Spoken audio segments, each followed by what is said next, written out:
Welcome everyone to the channel. For those of you who don't know me, my name is Mike, and this here's a little channel we like to call Extreme Automotive Addiction, or EAA for short. And today's video should be a relatively quick video, but I want to talk a little bit about the coronavirus and how it's going to affect, at least short term, it's going to affect the car industry, the car market, collector car market, and really us as collectors and car owners and what have you. So if you haven't heard of the coronavirus, you must be under a rock, living in the backwoods. I gotta really wonder what you're doing watching this video right now, because it is all over social media, it's all over the internet. You can't turn on the news without the top 28 stories being about the coronavirus. And while indeed it is definitely something to be concerned about, it is definitely something to worry about, I don't know if it's to the degree that some people are making it out to be. I don't know if it's to the degree that the media is making it out to be and the news is making it out to be. It's definitely a virus. We don't know a lot about it. It has killed some people, not as much as the flu, but pretty much, I mean, if you're in pretty good health and your immune system is pretty strong, I don't think you have a lot to worry about. As a matter of fact, I was reading an article earlier about it and talking about how a lot of us has probably already experienced it and had it. We just didn't know we had it. I know for several months I had a cough that wouldn't go away, and I wasn't feeling very good, and there was a few days when I kind of felt flu-like symptoms or what have you, and I really didn't think anything about it. I just figured it would pass, and it has. I'm doing pretty good now, other than a little bit of allergies, which are seasonal and happens to me every year. But you know, definitely something to be concerned about. Like I said, I don't know if it warrants people going out and buying 200 cases of toilet paper and 9,000 cases of water and hand sanitizer and everything like that. I think people are going a little bit overboard, but hey, that's another video entirely. I'll get back on track. So I want to talk a little bit about the coronavirus, and I want to talk about how it affects us, me, you, as car owners and car collectors. First of all, we're coming on to car season. It's getting warmer out, it's getting nicer weather, and right now events are restricted in most places across the world, but especially here across the United States, which is where I'm at. Events are restricted. So I'm thinking that car events are still going to be happening and things are going to be happening out there, but there might be less attendance, might not be as many people out there in attendance, might not be as much happening. There might be some that'll be canceled. I don't know, depending on the size and the venue. But that could affect us a little bit. I really think as we get into the warmer weather, this is going to die out a little bit. We'll get back to some normalcy. So we'll see how that goes, but that could affect us to a degree. Another way that I really see it's going to affect us, at least short term, maybe in the next 6 months or so, is if you guys watch the stock market, or if you're in the stock market at all, you'll notice that it's been up and down, and it's had some really low lows, and it's bouncing back, but right now the stock market is not great. To anybody who's in the stock market right now, and I'm in the stock market, I know I've lost quite a bit of money here recently.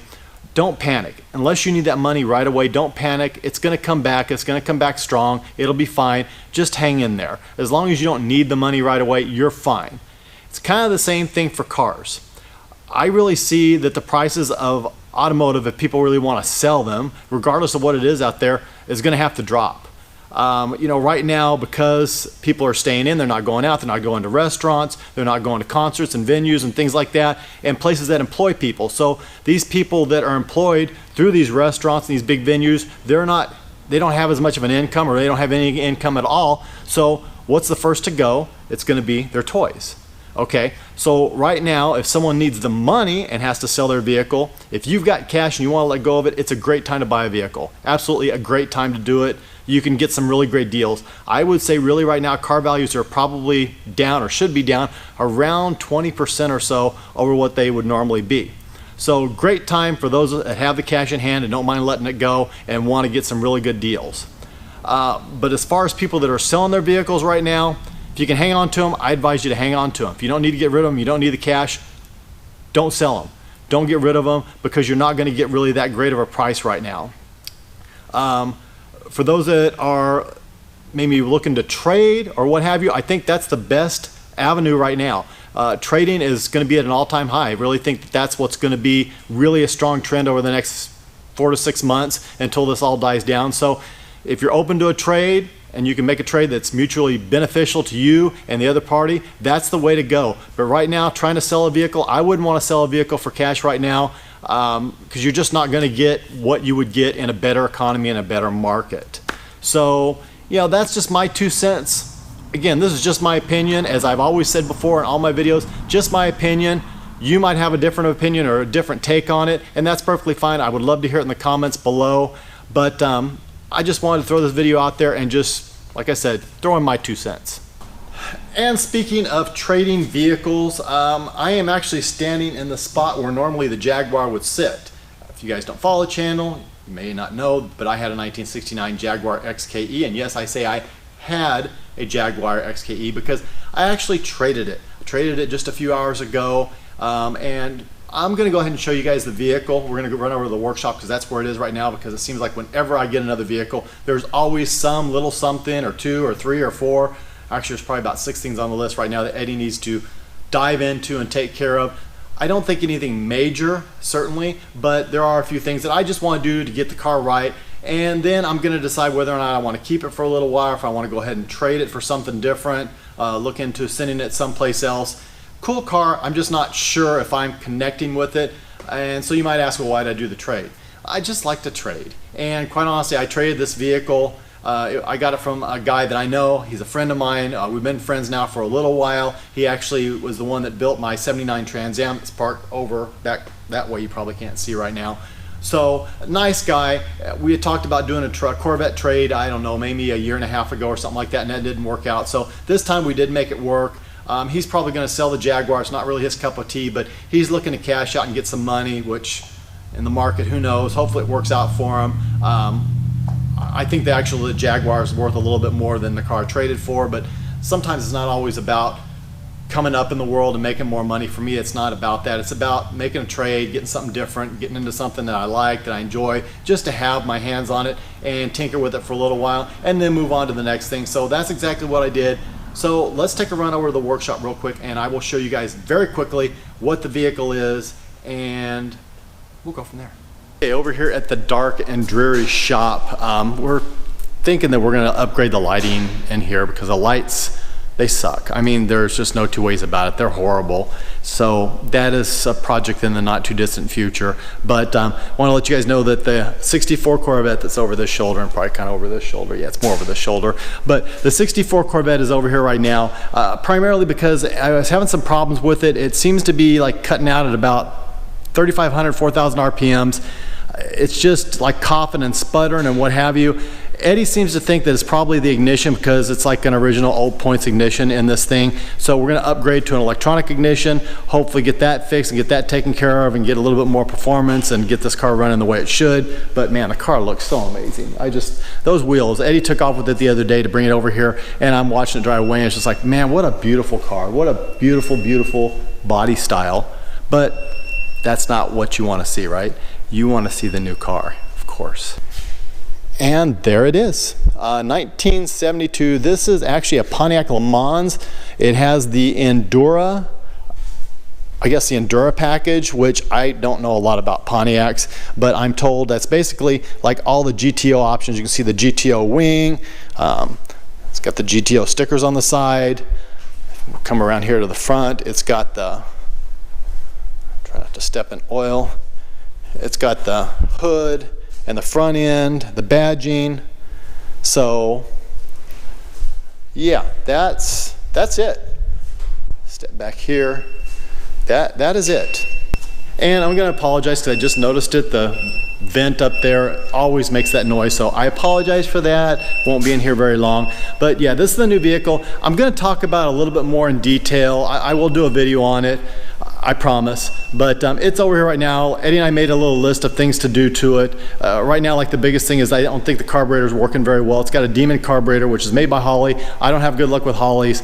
I prefer Edelbrock's, so we're gonna get an Edelbrock for it, stick it on there. I think it'll idle better because it's kind of not idling really great, and it's definitely, we're not even getting the secondaries at all. It's just like running on a 2-barrel carburetor, so that should open it up quite a bit because I mean the motor sounds pretty good. It sounds pretty healthy. Actually, let's do a quick start up on it just so you guys can hear.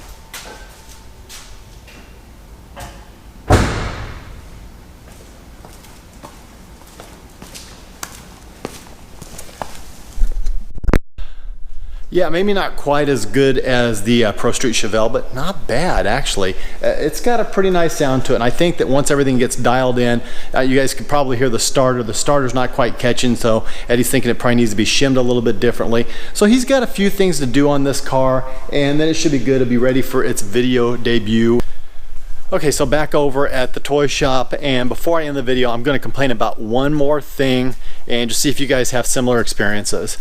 With my vehicles, obviously I don't wash them, I don't get them out in inclement weather, so basically I'll do like a spray detail every now and then if there's something kind of grimy on it or what have you, but just a good spray detail, wax them every now and then just to kind of keep them shined up, which my buddy Jesus just did all my vehicles, did an excellent job. Everything looks really good, but the rest of the time I use one of these California dusters.